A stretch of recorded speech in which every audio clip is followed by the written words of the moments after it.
Hello everyone, we are back with one more video that is related to acidic radical detection, and now we will move towards something that is very important and is very essential for you to understand the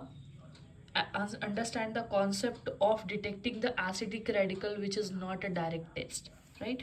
So let's move towards the video. And first, whenever you enter the lab, you have been provided with a salt, and you have to take a pinch of that salt and add dilute sulfuric acid, as I discussed in my previous video also, that first you have to test any radical with dilute sulfuric acid, and you see that there is no gas evolution. If there is no gas with dilute sulfuric acid, then carbonate is not there, sulfite is not there, and sulfide is also not there. This step you need to mention in your practical exam copy, because all of a sudden you have not dreamt that this radical is there in your practical exams, right? So first, take a pinch of salt, add dilute sulfuric acid, no gas, these three radicals are absent, right? Now wash off the test tube, take fresh pinch of salt, add concentrated sulfuric acid.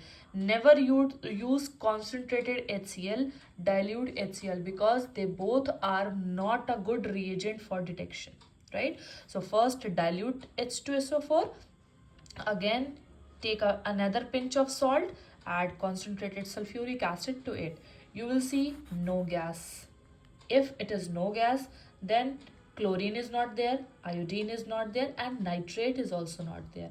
But there are some times in which nitrate is present. Okay, so you have to be careful that the gas should not escape and you people keep on talking with your friends. Okay, whenever you are doing chemistry practical, be attentive, because the gas should be colored.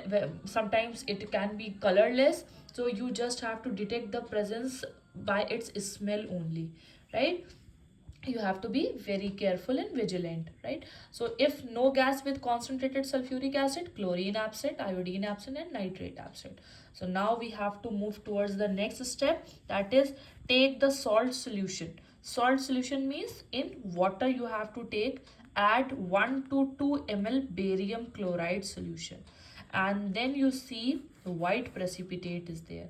If you see salt solution with barium chloride having white PPT, then you detected sulfate may be present. And if sulfate may be present, then we have to proceed for our further test. We will extract the PPT, and then we will add concentrated HCl or nitric acid to it, and the PPT gets insoluble. The PPT is insoluble in these two acids, it means sulfate is confirmed. But as I told you earlier also, we need at least two confirmatory tests. So we will move towards the next, to the salt solution. Again you have to take salt, you have to take water, and then mix it well, and then add less lead acetate solution. It is already prepared in the labs, so you just have to take it out from the shelf and then add it into the solution of salt. You see white precipitate again, so sulfate may be present, and then when you add ammonium acetate to it, PPT is dissolved. So this confirms sulfate in your given salt. I hope you have understood the concept of detection of sulfate ion in a given salt. Thank you.